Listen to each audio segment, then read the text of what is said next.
Puji Tuhan, selamat malam Bapak Saudara. Selamat berjumpa kembali dalam online Discipleship Revival Total Ministry.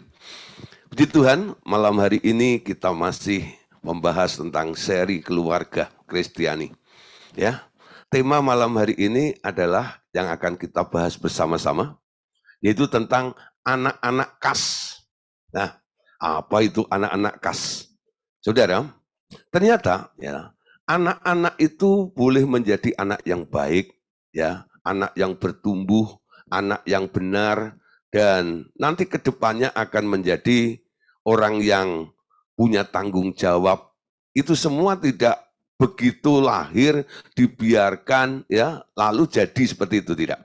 Ya, anak-anak itu makanya diserahkan kepada orang tuanya oleh Tuhan, ya, untuk apa? Untuk dididik oleh orang tuanya. Jadi menjadi orang tua sekarang punya tanggung jawab untuk mendidik anak-anak kita. Jadi memang ada faktor gen, kromosom, dan DNA. Ya, kalau bapaknya jahat nanti anaknya jahat. Itu karena ada gen yang mengalir di dalam diri anak itu sehingga anak itu mewarisi sifat-sifat karakter daripada orang tuanya. Nah, tapi saudara, ya, itu bisa dicegah atau bisa diubah juga. Selain didoakan, tapi juga dididik anaknya, ya, dididik anaknya. Nah, si anak yang dididik oleh orang tuanya nanti akan menjadi anak yang benar ke depannya. Orang tua yang tidak mau mendidik anaknya, dan nanti jangan sampai Anda kaget ketika Bapak Saudara nanti melihat anak-anak Anda menjadi anak-anak yang kurang ajar, anak yang berandalan dan sebagainya. Kenapa seperti itu? Ternyata setelah kami menyelidiki dari hasil survei membuktikan beberapa orang yang konseling, ya, membawa anaknya yang sudah telanjur jadi brutal dan kacau balau dalam hidupnya, dalam pertumbuhannya itu. Lalu saya interogasi, ya, waktu konseling itu. Apakah Anda pernah mendidik anak Anda? Ketika saya tanyakan seperti itu, orang tua ini saling menyalahkan satu dengan yang lainnya. Ya, itu kan tanggung jawabnya suami. Istrinya ngomong gitu, ya. Lalu suaminya bilang, lah saya kan kerja, ya, itu tanggung jawabnya istri. Nah, jadi ternyata anak-anak itu menjadi rusak seperti itu karena tak pernah dididik oleh orang tuanya. Faktor pendidikan anak itu penting, ya. Nah, saudara, ketika Anda punya anak, lalu ada acara di gereja namanya penyerahan anak, bukan? Anak itu Anda serahkan kepada Tuhan. Lalu gembala yang mewakili Tuhan itu, dia menyerahkan lagi kepada Anda, ya. Nah, ketika saya melakukan penyerahan anak seperti itu, ketika ada orang, ya, lalu saya layani penyerahan anak, lalu anak itu diberikan, saya terima. Berarti anak itu diserahkan kepada Tuhan, ya, melalui hamba Tuhan yang mewakilinya di muka bumi itu. Lalu saya sebagai wakil Tuhan di muka bumi ini, saya berkata kepada para orang tua ini, sekarang, ya, aku titipkan anakku ini, aku titipkan anak ini kepada Anda berdua. Didik, rawat dia sebaik-baiknya. Ya, nanti kalau kurang ada kebutuhannya apapun juga, aku yang akan bertanggung jawab. Tuhan yang bertanggung jawab. Tapi masalah karakter atau sifat daripada pertumbuhan anak itu bukan lagi tanggung jawab Tuhan. Karena sudah diserahkan kepada orang tua, gitu ya. Kita nggak bisa menyalahkan Tuhan. Tuhan, ya, kenapa anak ini jadi seperti ini? Tuhan balik, ya, menyalahkan Anda. Kesalahan bukan kepada saya. Kesalahan sekarang pada para orang tua yang tak pernah mendidik anak-anaknya itu. Amin. Nah, saudara, malam hari ini kita akan memulai pembahasan tentang bagaimana mendidik anak, ya. Bagaimana mendidik anak? Dalam rangka Salomo mendidik anak-anak raja yang banyak itu, ia mengarang banyak Amsal. Dan Salomo berkhotbah sendiri di hadapan mereka. Bahkan kemudian ia menjadi pendidik banyak raja-raja lain yang berdatangan mendengarkan hikmatnya Salomo, ya. Kalau Bapak Ibu Saudara punya anak 1, punya anak 2, ya, paling banter punya anak berapa sih, ya? Dulu saya ingat nenek saya itu punya anak 12. Anak 10, sorry, ya. Nenek saya itu punya anak 10. Dan ibu saya itu yang paling paling bungsu. Anak yang ke-10 gitu ya. Nah, ada juga yang punya anak 12 gitu ya. Lah, Saudara, walaupun itu sudah dikatakan memecahkan rekor di dunia gitu ya. Tapi ada yang lebih. Sejarah yang mencatat di dalam Alkitab ini, ada seseorang namanya Salomo, dia punya istri 1000. Itu istri plus gundiknya. Ya. Lah, 1000 itu punya anak semuanya. Bayangin, Saudara. Kalau satu orang umpama beranak 2 atau 4 aja ini, kira-kira anaknya Salomo berapa, Pak? Pernah membayangkan nggak? Ya toh? Nah, mungkin dikurangin, ada yang mandul gitu. Tapi bayangin kalau istri 1000 itu berarti punya kesempatan minimal. Kalau satu istri beranak 1, berarti anaknya Salomo 1000 dong. Betul ya? Tuh. 1000 anak, bayangin, Saudara. Repotnya kayak apa? Tapi Saudara, banyak orang kagum melihat keluarganya Salomo itu. Terbukti banyak raja-raja dari negara-negara sekitarnya itu pada berkunjung kepada atau ke kerajaannya Salomo itu untuk apa? Untuk belajar kepada Salomo. Belajar tentang apa? Banyak hal, Saudara, yang dikuasai oleh Salomo yang membuat Salomo itu terkenal dalam hikmatnya, ya. Hikmat apa? Hikmat macam-macam. Salah satunya karena kita sedang berbicara tentang keluarga, dalam hal mendidik anak. Jadi orang tuh geleng-geleng ya mikirin Salomo itu. Itu anak begitu banyak, gimana cara mendidiknya sampai anak-anaknya nggak ada yang kurang ajar. Anaknya baik-baik, ya.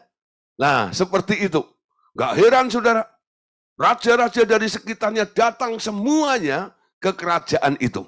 Mari kita lihat di dalam 1 Raja-Raja pasal 4 ayat 29 sampai ayat yang ke-31.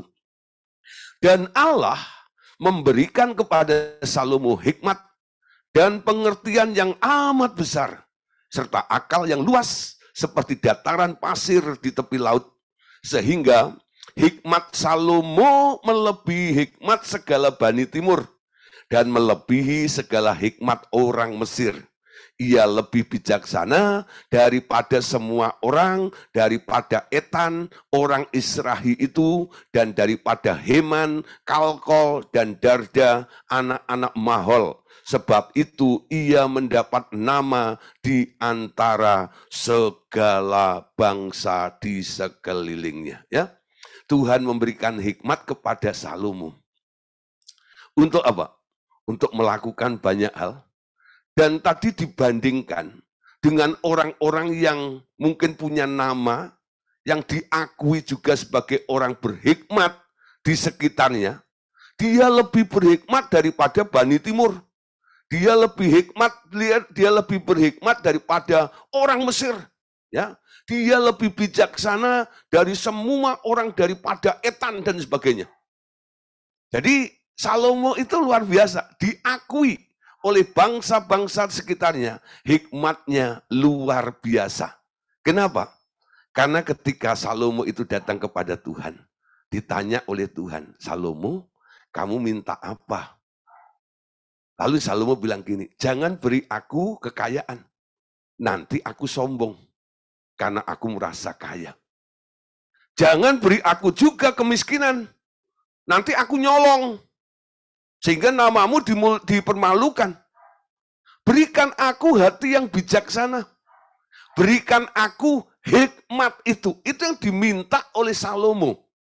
Sehingga Salomo diberi kekuatan, kemampuan oleh Tuhan untuk menyelidiki semua perkara yang ada di bawah kolong langit ini. Di bawah matahari ini. Banyak hal, ya, tentang hisop, tentang binatang-binatang dan semuanya. Salomo mampu menyelami bahasa-bahasa itu. Bahkan dia pernah membuat sajak, ya, tentang cicak yang ada di dinding. Ya, kalau sekarang kan orang tua atau guru-guru ngajarin tentang cicak itu kan lucu juga ya, pakai lagu cicak di dinding, ya, diam-diam merayap, datang seekor kucing, nyamuk, hap, lalu ditangkap. Hikmatnya apa? Saudara coba, lagu itu hikmatnya apa ya? Cicak di dinding, diam-diam merayap, datang seekor nyamuk, hap, lalu ditangkap. Ya, lalu anaknya ditakut-takutin. Ya, tuh kalau nggak mau makan, nanti kamu dimakan sama cicak. Ya, benar nggak? Siapa yang pernah didik anaknya seperti itu? Dia memandang cicak itu kayaknya binatang kejam. Untuk nakut-nakutin anak, tujuannya supaya anaknya mau makan. Dinyanyiin lagu itu. Atau dia kalau nggak mau tidur, ya, kalau nggak merem, nggak tidur, tuh cicaknya ada di atas itu. Tapi Salomo beda, saudara ya. Dia bisa mengerti. Bahkan dia berkata, ya, cicak itu luar biasa. Dia ada di rumahnya orang miskin, tapi juga ada di kamarnya raja, di istana raja. Dia bisa mengerti saja, dia bisa mengerti tentang kondisi binatang-binatang sekitarnya itu. Nah, itulah yang diakui oleh bangsa-bangsa sekitarnya. Ini orang paling berhikmat. Nah, lalu perkara mendidik anak itu pun itu menjadi perhatian bagi bangsa-bangsa yang lain. Sehingga para raja itu sengaja berbondong-bondong datang dengan membawa upeti kepada Salomo ini untuk belajar hikmat bagaimana cara mendidik anak itu. 1 Raja-Raja pasal 4 ayat 32 sampai 34. Perhatikan di sini. Ia mengubah 3.000 amsal dan nyanyian ada 1.005. Ia bersajak tentang pohon-pohonan dari pohon aras yang di Gunung Libanon sampai kepada hisop yang tumbuh pada dinding batu. Ia berbicara juga tentang hewan dan tentang burung-burung dan tentang binatang-binatang melata dan tentang ikan-ikan. Maka perhatikan ya, datanglah orang dari segala bangsa mendengarkan hikmat Salomo dan ia menerima upeti dari semua raja-raja di bumi yang telah mendengar tentang hikmatnya itu. Wah, nah saudara, jadi banyak orang datang hanya apa? Mau dengar hikmatnya Salomo. Ya, kalau sekarang mungkin Salomo itu bikin seminar itu, wah yang datang banyak ya. Nah, selesai itu banyak orang yang mulai tanya, Om Salomo, kalau begini, kalau saya punya kasus seperti ini, bagaimana cara penyelesaiannya? Menurut Om Salomo bagaimana? Nah, saudara, jadi para raja-raja itu yang kelas raja-raja itu datang untuk meminta nasihat kepada Salomo itu, termasuk tentang perkara mendidik anaknya, ya, mendidik anaknya. Nah, nggak heran, Bapak Saudara, Salomo itu juga berkhotbah untuk anak-anaknya, juga berkhotbah untuk raja-raja yang datang, yang mendengarkan hikmatnya itu. Salah satunya ditulis dalam Amsal pasal 22, ya, Amsal pasal 22 ayat yang ke-6. Perhatikan di sini.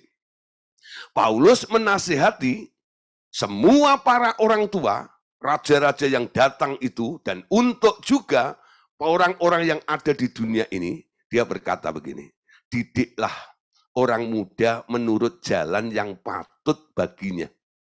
Maka pada masa tuanya, ya, maka pada masa tuanya pun ia tidak akan menyimpang daripada jalan itu. Apa yang disarankan oleh Salomo orang berhikmat ini? Ya, anak-anak itu harus dididik dari sejak kecil. Ya, makanya dikatakan orang muda itu harus dididik. Nanti dia akan mengalami pertumbuhan yang benar. Karena dia mengalami pendidikan. Dididik oleh orang tuanya. Nah, Amsal 29 ayat 17-nya. Didiklah anakmu, maka ia akan memberikan ketentraman kepadamu. dan mendatangkan sukacita kepadamu. Amin. Nah, anak yang nggak dididik, dibiarkan begitu, nanti menjadi apa ya? Bukan kesukaan atau sukacita, ya, tapi malah menjadi kepedihan hati. Alkitab memberikan contoh anaknya Imam Eli, Hofni dan Pinehas, itu enggak ya? Anda lihat, kalau dibanding dengan Samuel itu jauh sekali, ya. Samuel begitu baik, nurut dan cinta Tuhan. Sebaliknya, anaknya Imam Eli itu kurang ajarnya luar biasa. Lalu ya, Tuhan menghukum ya anak Imam Eli, Hofni dan Pinehas itu mati dua-duanya dalam peperangan itu. Lah, Bapak Saudara, kenapa ada anak-anak tumbuh menjadi anak yang dursila seperti itu? Ternyata Alkitab bilang, ya, Eli itu segan menegur anaknya. Dia nggak mau mendidik anaknya. Dia segan, ya. Nah, di sini karena Imam Eli itu tak mau mendidik Hofni dan Pinehas, makanya Hofni dan Pinehas itu akhirnya menjadi anak yang dursila, kata Alkitab. Ya, beda dengan Samuel, dididik oleh orang tuanya, lalu dibawa di dalam rumah Tuhan, lah tumbuhnya berbeda. Jadi anak yang mengalami pendidikan dari orang tuanya dan yang tak pernah dididik oleh orang tuanya, nanti Anda lihat pertumbuhannya, dampak hasilnya akan berbeda satu dengan yang lainnya. Ya, nah saudara, pendidikan seperti apa yang disarankan oleh Salomo itu baik, betul nggak? Dan semua orang dunia, kalau saya khotbah seperti ini, baik dari agama apapun juga, mereka akan setuju, betul? Ya, jadi pendidikan ini seperti apa yang diajarkan oleh Salomo itu sifatnya umum. Semua. Walaupun orang ateis sekalipun yang nggak percaya kepada Tuhan, ketika ada nasihat seperti apa yang dikatakan oleh Salomo itu, dia akan angkat jempol. Betul, aku setuju dengan itu. Ya, tapi saudara, malam hari ini kita akan membahas lebih dalam lagi ya. Sebagai orang percaya, bagaimana cara kita mendidik anak kita. Namun apa yang diajarkan Salomo adalah hikmat di bawah langit yang sudah amat tinggi dibanding semua orang lain. Dan Tuhan Yesus berkata bahwa ia, Tuhan Yesus ya, mempunyai hikmat yang lebih tinggi dari Salomo. Nah saudara, sekarang kita menjadi pengikut Tuhan Yesus. Kita tinggal di dalam Tuhan Yesus. Manusia baru, ciptaan baru di dalam Kristus. Betul nggak ya? Di dalam Kristus kita adalah manusia baru, ciptaan baru. Lalu Yesus bilang, aku punya hikmat yang lebih tinggi daripada hikmatnya Salomo yang sudah diakui begitu luar biasa oleh orang-orang dunia ini. Lukas pasal 11 ayat 31. Mari baca sama-sama ya. Pada waktu penghakiman, ratu dari selatan itu akan membangkit bersama orang-orang zaman ini dan ia akan menghakimi mereka. Sebab ratu ini datang dari ujung bumi untuk mendengarkan hikmat Salomo. Dan sesungguhnya yang ada di sini lebih daripada Salomo. Amin. Saudara, ya. Yang ada di sini lebih daripada Salomo. Catat baik-baik. Kalau Anda punya bukunya, ya buku materi pelajaran ini, kata-kata di sini lebih daripada Salomo, ya. Di sini, ya sesungguhnya yang ada di sini lebih daripada Salomo, garis bawahi saudara, ya sampai bolong. Loh, ini kenapa ya? Buku saya kok bolong? Nanti Anda terngiang-ngiang terus tuh. Nyarinya gampang, pokoknya yang bolong. Kenapa bolong? Penting, betul nggak lah? Kenapa? Ini mengingatkan kita bahwa yang ada di sini lebih daripada Salomo. Amin. Yang percaya sekarang akui dengan iman Anda, saya lebih daripada Salomo. Coba katakan, saya lebih daripada Salomo. Loh, kenapa Anda lebih daripada Salomo? Kelahiran baru Anda di dalam Kristus itu membuat Anda tinggal di dalam kerajaan anaknya yang kekasih. Salomo itu tinggalnya di dunia. Di bawah kolong langit itu nggak ada orang yang lebih hebat dalam hikmatnya dibanding Salomo. Tetapi ketika kita lahir baru di dalam Kristus, sekarang kita tinggal di dalam kerajaan surga, orang-orang yang tinggal di dalam kerajaan surga itu, sekarang posisinya, statusnya, termasuk hikmatnya, lebih tinggi daripada Salomo. Kenapa? Karena kita tidak mewarisi hikmat dari Salomo, dari manusia. Tapi sekarang kita menerima dan mewarisi hikmatnya Allah itu sendiri. Amin. Nah, hikmatnya Allah itu jauh lebih tinggi daripada hikmatnya Salomo. Kalau kita punya hikmat yang lebih tinggi daripada Salomo, berarti sebagai manusia baru, ciptaan baru di dalam Kristus, cara mendidik anak pun harus berbeda. Ada cara yang lebih mulia, hikmat yang lebih baik dalam mendidik anak dibanding caranya Salomo. Nah, bagaimana sebagai orang warga kerajaan surga yang lahir baru menjadi ciptaan baru ini, cara mendidik anaknya? Nah, kita akan pelajari bersama-sama malam hari ini. Ya, kita mulai dari sini tentang gambar kemuliaan ibu. Ya, di dalam Alkitab ditulis dengan jelas bahwa laki-laki itu menyinarkan gambar kemuliaan Allah, sedang perempuan menyinarkan kemuliaan laki-laki. Ini pernah kita bahas dalam hierarki ya, bahwa laki-laki ya itu menyinarkan gambar kemuliaan Allah, sedang perempuan menyinarkan kemuliaan laki-laki. Sehingga Paulus dalam 1 Korintus 11 ayat yang ke-7, dia menulis, menasihati kepada setiap laki-laki dan perempuan di sini. Dia katakan, sebab laki-laki tidak perlu menudungi kepalanya, karena ia menyinarkan gambaran dan kemuliaan Allah. Tetapi perempuan menyinarkan kemuliaan laki-laki. Ya, ini pernah kita pelajari ya. Sekarang yang menjadi persoalan, ya. Sekarang apa yang menyinarkan kemuliaan perempuan? Kalau yang menyinarkan kemuliaan laki-laki adalah perempuan, sekarang apa yang menyinarkan kemuliaan perempuan? Tersirat dalam pandangan Salomo di dalam kitab Amsalnya bahwa anaklah yang menyinarkan gambar kemuliaan seorang ibu. Ya, jadi laki-laki, perempuan itu menyinarkan gambar kemuliaan laki-laki. Nah, anak itu menyinarkan gambar kemuliaan seorang ibu. Ya, nah, saudara, begini ceritanya. Pada umumnya, seorang ayah mendidik anaknya dalam kecerdasan, ya, dan dalam keterampilan tentang skill.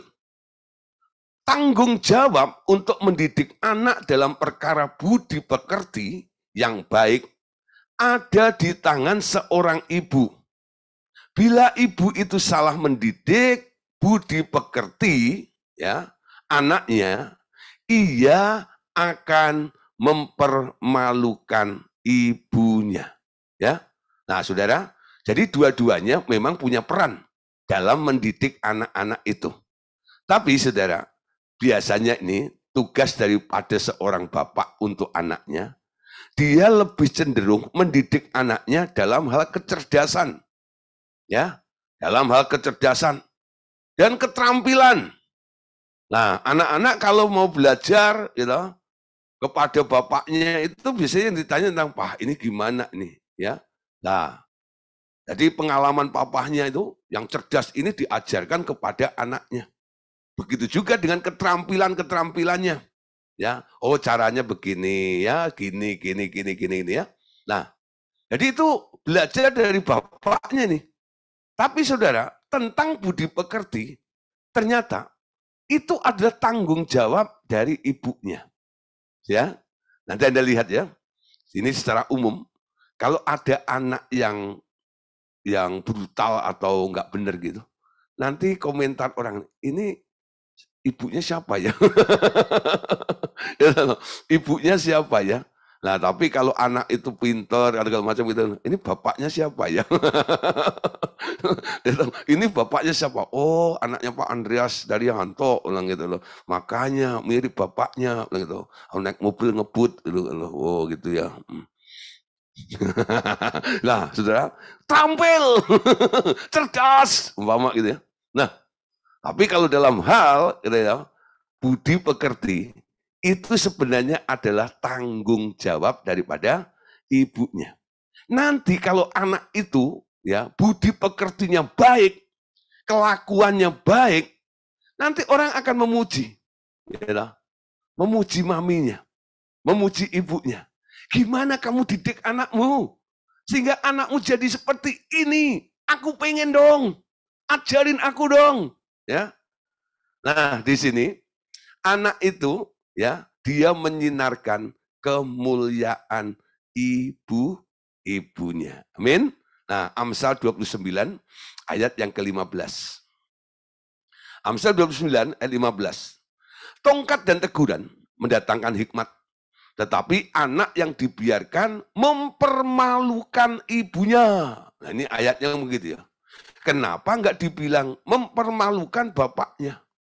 Artinya, ya, seorang ibu punya tanggung jawab ya tentang budi pekerti anak-anaknya itu. Jadi kalau anaknya buruk, ibunya akan malu. Tapi kalau anaknya itu berhasil ya dan jadi anak yang baik ya, lah penuh dengan kasih, bisa menghormati orang lain dan sebagainya. Lah disinilah ibunya akan dimuliakan ya. Lah saudara, cara mendidik sekarang. Bagaimana cara mendidik dalam perjanjian baru sebagai orang-orang yang telah di dalam Kristus atau di dalam kerajaan surga ini. Nah, di sini ada pertanyaan. Apakah kita boleh mendidik dengan tongkat atau pendidikan kita ini yang kita lakukan kepada anak itu secara roh. Jadi tongkat versus roh. Ya, Anda mau mendidik anak dengan tongkat atau roh. Nah, saudara, pada zaman Salomo, dia adalah seorang pendidik anak yang hebat. Tak heran, dunia belajar mendidik anak-anak mereka juga mengikuti teladannya Salomo. Ya, bagaimana Salomo mendidik anaknya itu? Ya, mereka memperkenalkan cara menghajar anak dari kecil dengan tongkat. Ya, ini cara yang dilakukan oleh Salomo. Ya, Salomo memperkenalkan dalam seminarnya, dia punya konsep prinsip dalam mendidik anak. Anak itu harus dihajar. Kalau dia nakal, gebuk saja dengan tongkat. Ya, nah, kalau kamu nggak gebuk dia, nanti dia akan rusak di depannya. Kamu nggak sayang dengan anak itu. Ya, nah saudara, ternyata cara Salomo itu sekarang banyak dilakukan ya di dunia ini. Contoh ya, di sini berarti kan. Ya. Tapi mengikuti tradisi Amerika, ya, di mana-mana ibu-ibu zaman dahulu suka memukul anaknya yang nakal dengan apa saja, termasuk dengan sendok kayu pengaduk sup, ya, atau pengaduk bubur. Maka mereka menjual juga sendok sup dari kayu ukuran kecil, disertai ayat-ayat Amsal Salomo yang tertulis di gagang sendok sup itu. Ya, jadi souvenir nih, padahal fungsi daripada sendok kayu itu harusnya kan untuk mengaduk sup ya atau mengaduk bubur ya. Tapi terus dijual ya sebagai aksesoris seperti ini, dikasih ayat tadi, ayat dari Amsal tadi ya. Amsal 29 ayat 15 ya. Tongkat dan teguran mendatangkan hikmat itu. Nah, Ditulislah di gagangnya sendok sop itu. Nah, akhirnya banyak orang yang beli, saudara. Ya, banyak orang Kristen tua, banyak orang tua Kristen membeli dari mereka tongkat-tongkat pemukul ini dan mulai memukul anak-anak mereka untuk menanamkan disiplin. Ya, jadi ketika dia pukul anaknya dengan centong, ya toh, atau sendok sop tadi itu, ya dari kayu itu, karena sudah ada label, ada ayatnya, ya, dia nggak merasa nggak bersalah gitu. Ya, wih, ini rohani, ada ayatnya, ya toh. Nah, siapa yang punya? Nah, saudara, saya percaya gini ya, sebenarnya ya, ketika orang mendidik anaknya dengan tongkat, walaupun anak itu kelihatannya dia berhenti, tidak berani melakukannya lagi, ya. Tapi saudara, Anda telah ya menggoreskan luka, ya, luka di dalam hati anak-anakmu itu. Ketika Anda gebuk, ya, nah dia nggak mampu melawan, makanya dia diem. Paling banter dia nangis, gitu ya. Nah, lalu Anda bilang, besok kalau kamu lakukan lagi, aku akan gebuk lebih lagi. Si anak itu nggak berani lagi. Tapi ya pengalaman digebuk oleh orang tuanya ini dengan centong itu membekas di hatinya. Membekas di hatinya. Nah, membekas di hatinya. Saya pernah melayani ya inner healing seseorang. Ya. Di mana dia itu ketika bermanifestasi, dia mengatakan ini, aku benci sama mami. Sampai maminya kaget. Loh, salah saya apa ya? Kok dibenci seperti ini? Ya. Nah, supaya dia dengan leluasa boleh mengungkapkan isi hatinya, mau saya bilang, Bu, Ibu silahkan keluar dulu. Akhirnya ibunya keluar, ya. Lalu saya tanya, kenapa kamu benci sama mami? Bukankah mamimu sangat sayang kepada kamu? Ya, wah, saya pernah digebuk berapa kali waktu kecil. Dan itu sakitnya masih terngiang-ngiang dan terasa sampai saat ini. Luka anak itu. Ya. Luka di dalam sulit untuk dilihat, dideteksi, untuk disembuhkan. Ya, kalau lukanya hanya luka memar karena digebukin itu, nah mungkin ya orang tuanya langsung ambil obat itu ya. Nah, diobati lalu ya sudah sembuhlah gitu. Ya. Jadi luka di luar itu gampang disembuhkan. Bagaimana dengan luka di dalam itu? Di dalam diri anak-anak yang pernah Anda gebukin itu.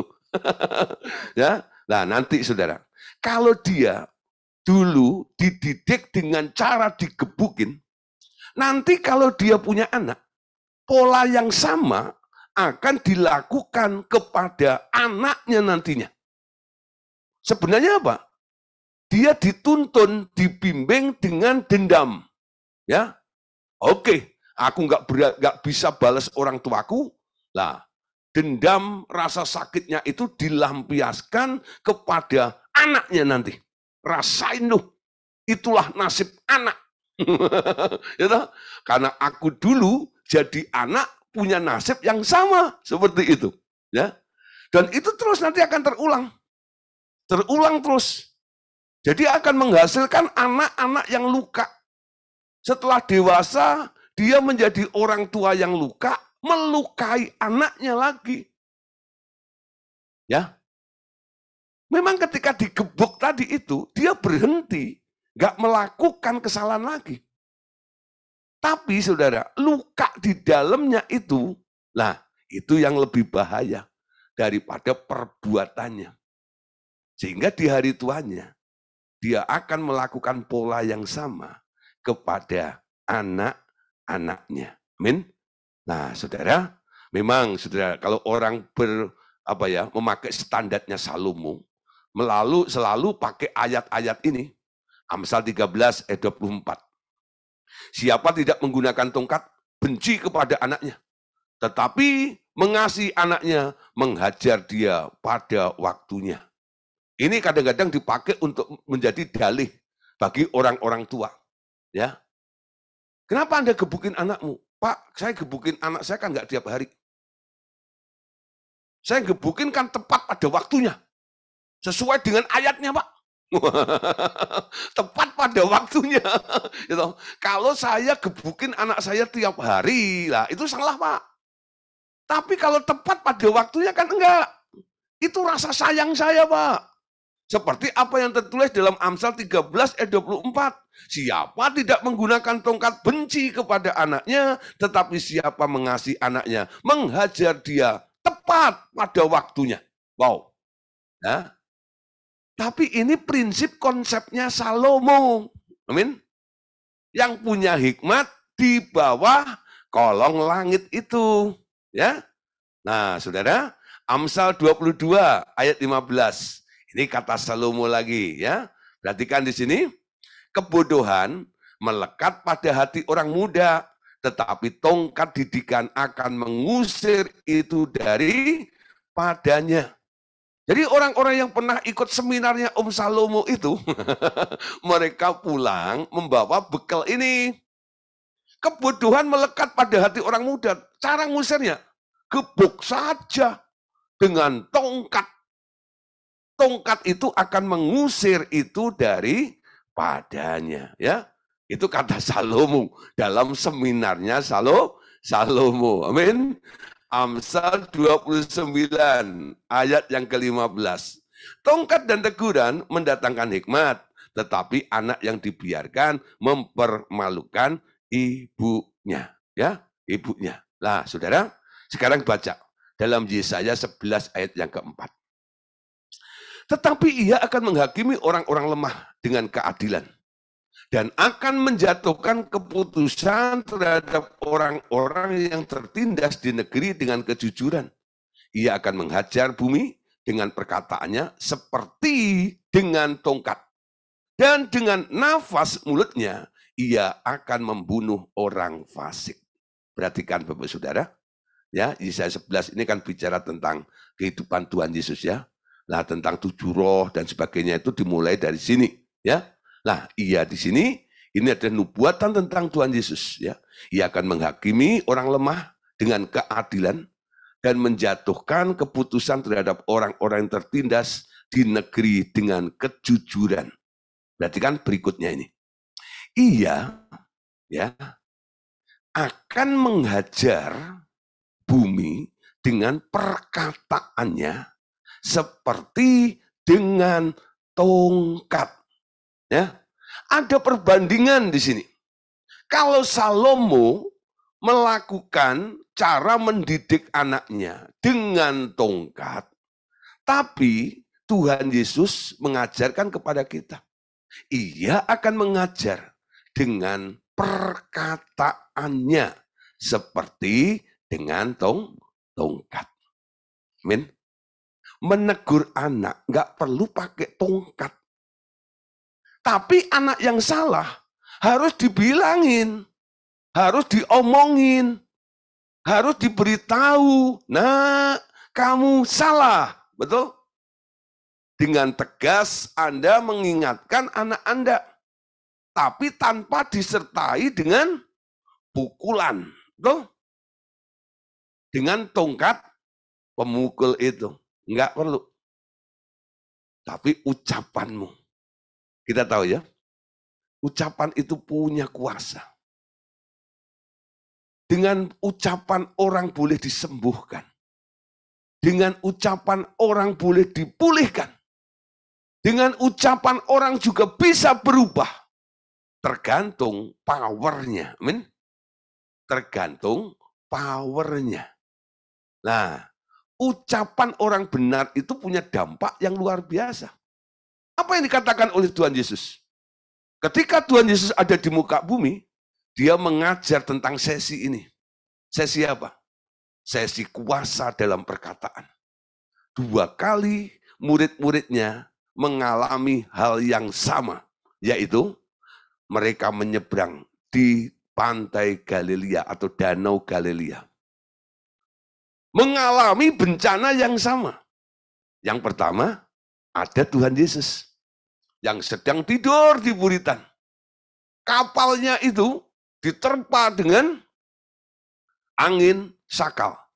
Ya, wah, air sampai masuk, mereka kebingungan ini, yang notabene nelayan sampai khawatir gimana kalau tenggelam. Akhirnya mereka membangunkan Tuhan Yesus. Tuhan Yesus berdiri. Dia hardik angin itu. Dia perintahkan ombak itu. Dia cuma dengan satu kata. Diam. Tenang. Ombak, badai, tofan. Tenang. Ya, tunduk pada perkataan Tuhan Yesus. Situasinya berubah. Jadi di sini kita boleh belajar.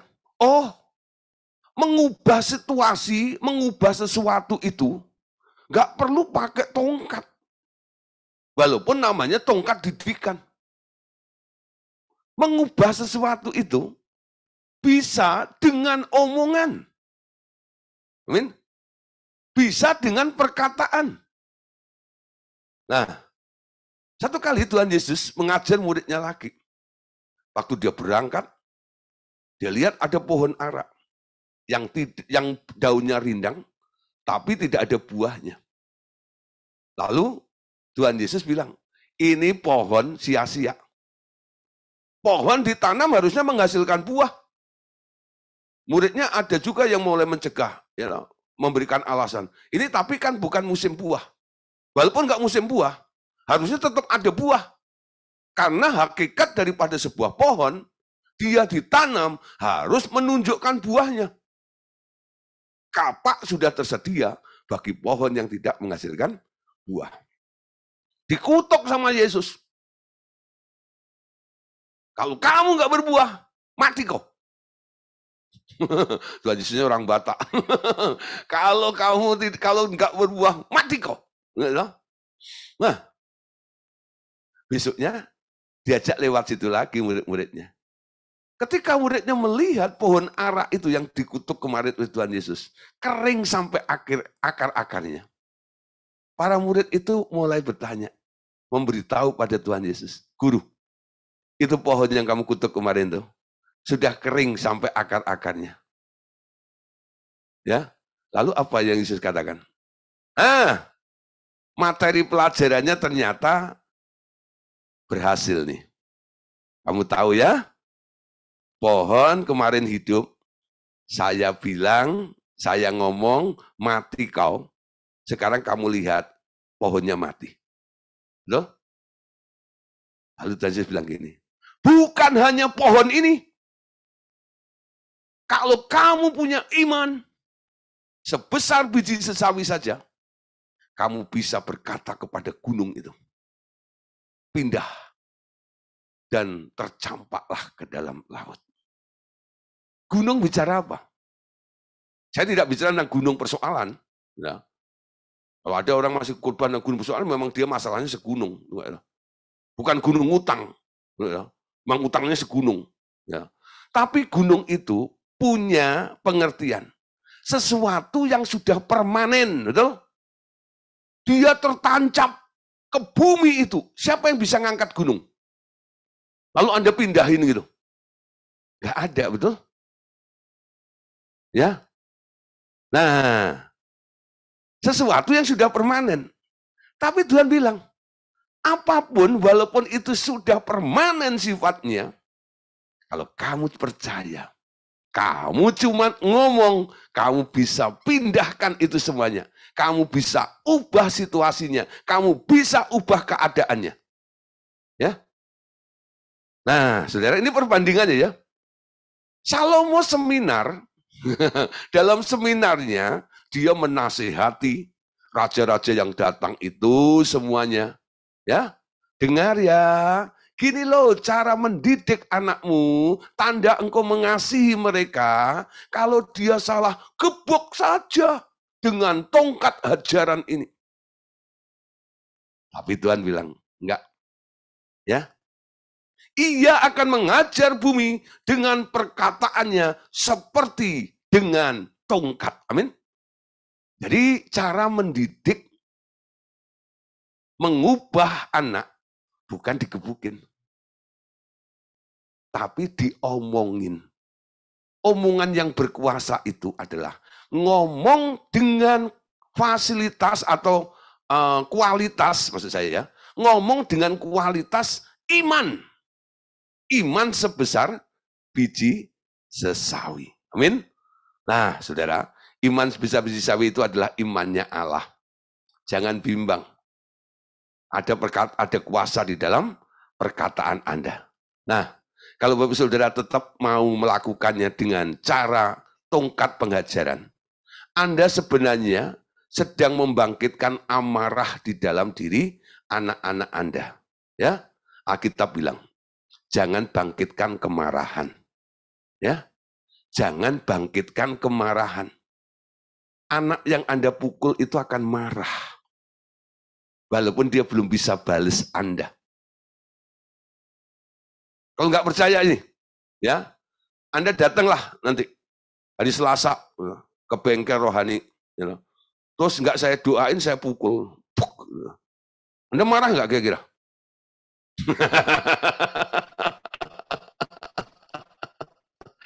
Itu ya, Pak Gideon, saya pengen didoain kok digebuk. Nah, saya berdalih untuk mengusir,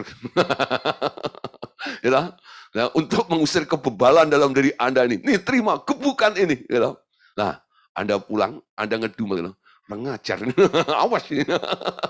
Tadi banyak orang yang datang hadir, saya nggak berani balas nih. Besok tak samperin ke rumahnya. Nah, saudara, itu membangkitkan amarah namanya, amin. Membangkitkan amarah. Jangan membangkitkan amarah terhadap anak-anak Anda, amin. Nah, saudara, di zaman Salomo, kenapa Salomo mengajarkan seperti itu? Karena di zaman Salomo belum ada hukum anugerah. Dan cara itu adalah cara-cara Taurat yang terbaik pada zamannya Salomo. Ya, jadi kalau Anda mau melakukan hal seperti itu, hiduplah di zamannya Salomo. Jangan hidup di dalam zaman anugerah. Di dalam zaman anugerah itu kekuatannya adalah firman. Betul? Pada mulanya adalah firman. Firman itu bersama-sama dengan Allah dan firman itu adalah Allah. Nah, firman itu telah menjadi manusia dan diam di antara kita. Nah, sekarang firman itu menguasai hidup kita. Orang yang hidupnya terkait dengan Tuhan. Sekarang omonganmu itu disamakan seperti firman. Amin. Yang sanggup mengubahkan itu. Nah, saudara, tapi sekarang kan kita hidup di zaman anugerah, betul? Di mana Roh Kudus telah dikaruniakan kepada orang percaya. Nah, gimana memulai mendidik anak? Ajak mereka menerima Tuhan Yesus di dalam hatinya sedini mungkin. Anak-anak itu harus mulai dilahirbarukan. Jangan nunggu pendeta Anda melahirbarukan anakmu. Ya, melahirbarukan anak itu bukan hanya haknya pendeta. Tapi itu juga menjadi kewajiban bagi semua orang tua. Ya, mengajak anak-anak untuk mengundang Yesus masuk ke dalam hatinya. Itu enggak dilarang. Anda tidak melanggar aturan gereja. Betul? Anda punya hak, Anda punya kewajiban, Anda boleh mengajak anak-anak Anda untuk mengundang Tuhan Yesus masuk ke dalam hatinya. Sejak kapan, saudara? Sejak kecil, ya, minimal ya. Menurut pengamatan, sejak umur 3 tahun, itu anak-anak sudah dapat menerima Tuhan Yesus di dalam hatinya.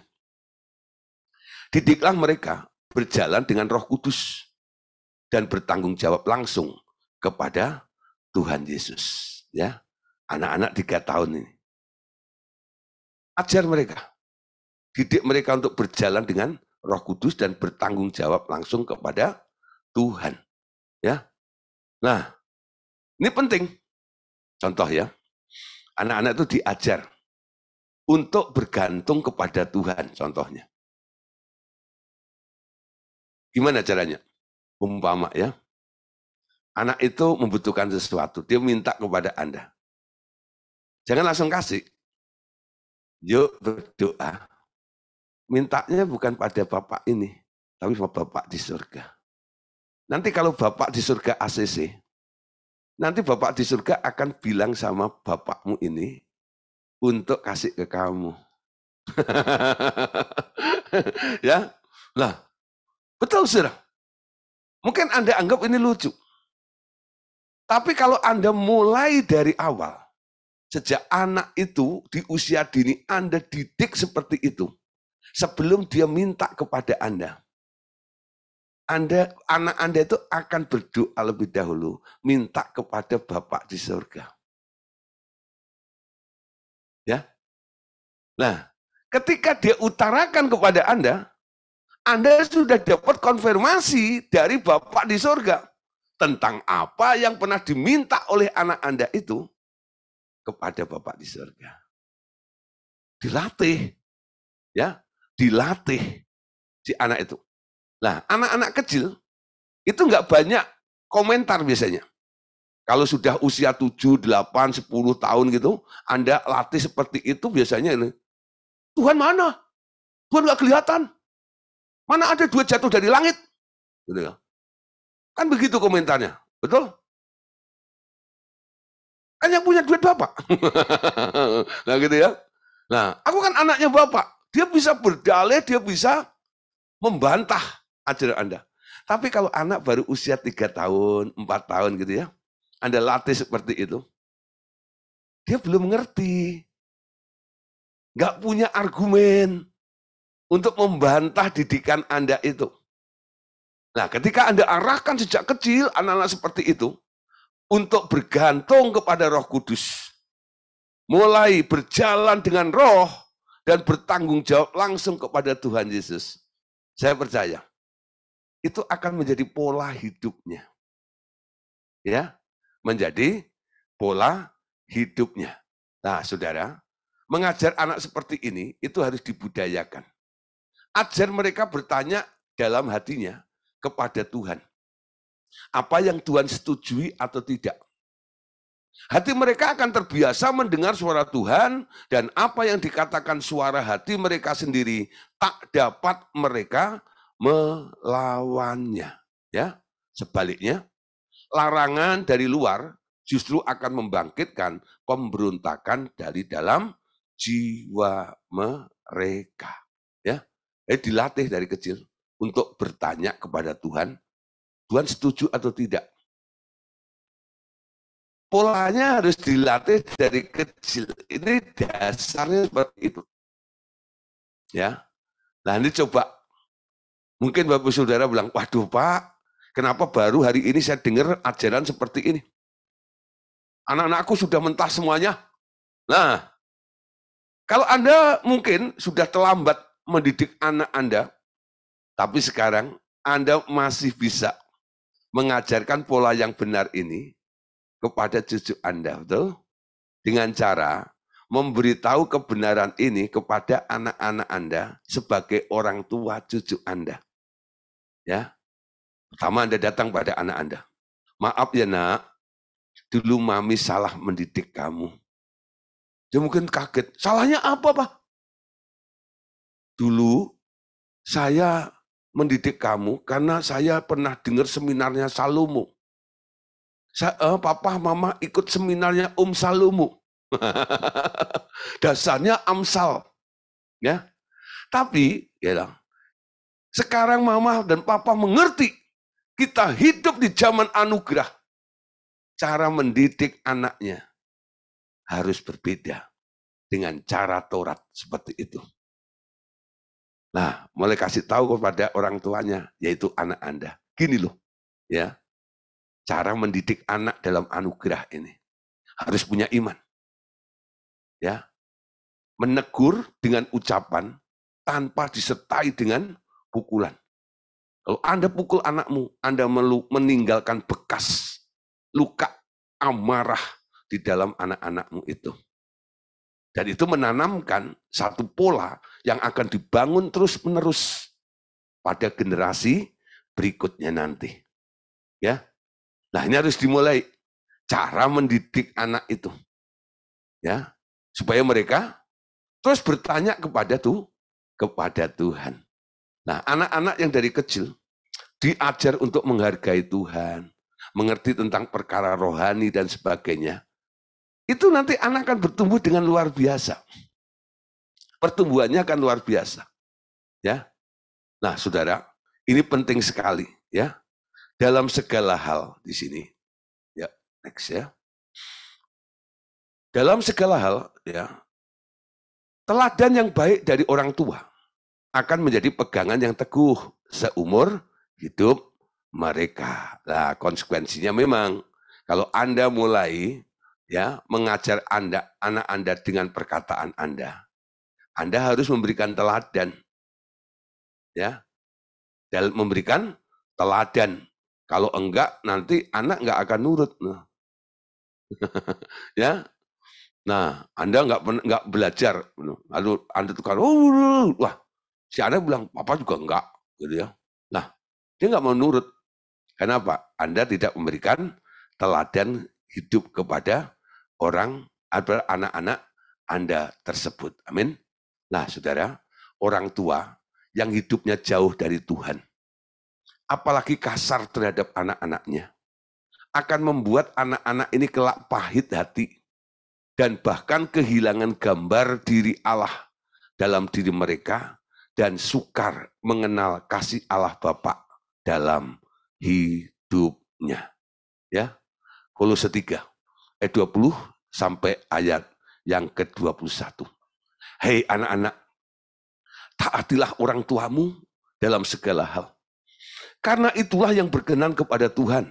21. Hei bapak-bapak, janganlah sakiti hati anakmu, supaya jangan tawar hatinya. Nah, saudara, banyak anak-anak yang tidak bisa ya mengenal kasih Allah Bapa.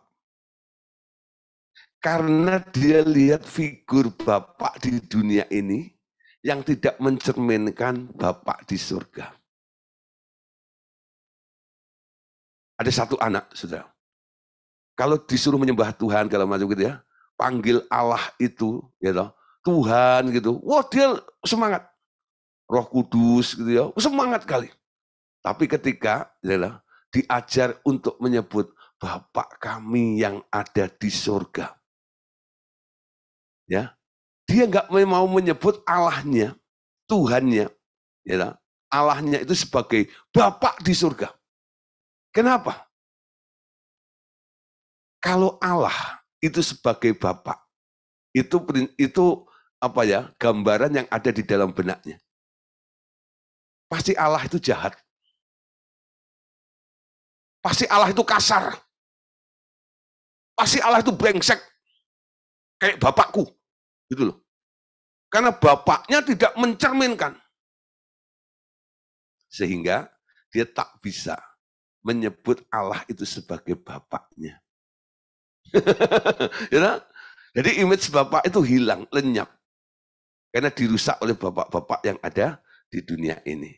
Khususnya bapak-bapak yang kasar terhadap anak-anaknya. Ya. Nah, jiwa pengayomnya itu harus dirasakan oleh si anak-anak itu. Sehingga anak itu akan mengenal Allah sebagai pengayom di dalam hidupnya. Bapak itu yang mengayomin. Ketika dia menyembah datang kepada Bapak di surga, dia bisa melihat seperti Bapakku di dunia ini. Amin. apa yang dilakukan oleh bapak-bapak di dunia ini, itu merupakan contoh gambar yang terekam di dalam diri anak-anak itu untuk mengenal kepribadian dan hakikat daripada Bapak yang ada di surga sana. Amin. Nah, oleh sebab itu, bapak-bapak jangan bangkitkan amarah anak-anak Anda. Amin. Efesus 6 ayat yang keempat. Dan kamu, bapak-bapak, janganlah bangkitkan kemarahan di dalam hati anak-anakmu, tetapi didiklah mereka di dalam ajaran dan nasihat Tuhan. Ya, kalau Anda gebukin pakai tongkat tadi, dia marah, membangkitkan amarah.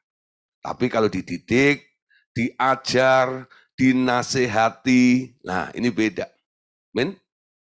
Jadi cara mendidik dalam anugerah adalah dengan ajaran dan nasihat, dengan perkataan. Amin. Ayat terakhir untuk malam hari ini. 1 Petrus 5 ayat yang ketiga. Janganlah kamu berbuat seolah-olah kamu mau memerintah atas mereka yang dipercayakan kepadamu, tetapi hendaklah kamu menjadi teladan bagi kawanan domba itu, ya.